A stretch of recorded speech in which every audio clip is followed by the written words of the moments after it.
आदाब, मेरा नाम डॉक्टर सुवर्चला है। मैं जीवा फर्टिलिटी सेंटर्स में साइंटिफिक डायरेक्टर हूँ। कालमन सिंड्रोम एक बहुत रेयर जेनेटिक डिसऑर्डर है जो रिप्रोडक्टिव सिस्टम के डेवलपमेंट को भी अफेक्ट कर सकता है और सेंस ऑफ स्मेल, आपके जो स्मेलिंग का जो कैपेसिटी है उसे भी अफेक्ट कर सकता है। इसे हाइपोगोनाडोट्रोफिक हाइपोगोनाडिज्म कहा जाता है और एनोस्मिया भी कहा जाता है क्योंकि इसमें सेंस ऑफ स्मेल नहीं होता। ये कंडीशन एक जेनेटिक म्यूटेशन की वजह से हो सकता है जो थोड़े हार्मोन्स के प्रोडक्शन को और उनके एक्शन को हार्मफुल इफेक्ट ला सकता है, जिन हार्मोन से सेक्सुअल डेवलपमेंट होता है, यानी कि वो हार्मोन्स जो सेक्सुअल डेवलपमेंट के लिए जरूरी होते हैं उनके प्रोडक्शन और एक्शन पर इफेक्ट दिखा सकता है। कालमन सिंड्रोम एक डेफिशिएंसी कॉज करता है जिसे GnRH डेफिशिएंसी कहते हैं, यानी कि गोनाडोट्रोपिन रिलीजिंग हार्मोन नामक हार्मोन डिफिशिएंट होता है। इस हार्मोन का प्रोडक्शन बहुत जरूरी होता है दूसरे हार्मोन्स के लिए, जैसे कि ल्यूटिनाइजिंग हार्मोन हो गया, फॉलिकल स्टिमुलेटिंग हार्मोन हो गया। ये हार्मोन सेक्सुअल डेवलपमेंट के लिए बहुत आवश्यक होते हैं। जब ये LH और FSH लेवल्स लो होते हैं इस डिफेक्ट में, दूसरे हार्मोन्स भी इफेक्ट होते हैं जैसे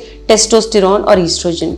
इसकी वजह से कालमन सिंड्रोम पेशेंट्स में डिलेड प्यूबर्टी, यानी कि जो सेकेंडरी सेक्सुअल कैरेक्टर्स हैं वो लेट आना या इनकम्प्लीट सेक्सुअल डेवलपमेंट होना, जैसे कि कुछ सेकेंडरी सेक्सुअल कैरेक्टर्स नहीं रहना, ब्रेस्ट डेवलपमेंट बोल दीजिए फीमेल्स में, या फेशियल हेयर कहिए मेल्स में, ये सब जब नहीं होते तो शायद कालमन सिंड्रोम है करके अनुमान लगाया जाता है। Of course other genetic test वगैरह भी करते हैं। इसमें रिड्यूस सेंस ऑफ स्मेल होता है, यानी कि स्मेल आपको ठीक से आएगा नहीं। ये इसलिए होता है क्योंकि एक ऑल्फैक्टरी बल्ब होता है ब्रेन में जिसका अबनॉर्मल डेवलपमेंट होने के कारण सेंस ऑफ स्मेल, एनोस्मिया होने के चांसेस ज्यादा होते हैं। इनफर्टिलिटी भी एक कॉमन कॉम्प्लिकेशन है कालमन सिंड्रोम का, क्योंकि इसमें डेफिशिएंसी होता है LH और FSH लेवल्स का, जो बहुत जरूरी है फीमेल में भी मेल में भी रिप्रोडक्टिव फंक्शन के लिए, यानी आपके ओवरीज और स्पर्म्स के ठीक से काम करने के लिए LH और FSH बहुत आवश्यक होते हैं। इस डेफिशिएंसी में रिड्यूस्ड या एब्सेंट ओव्यूलेशन हो सकता है फीमेल्स में और रिड्यूस्ड या एब्सेंट स्पर्म प्रोडक्शन हो सकता है मेल्स में।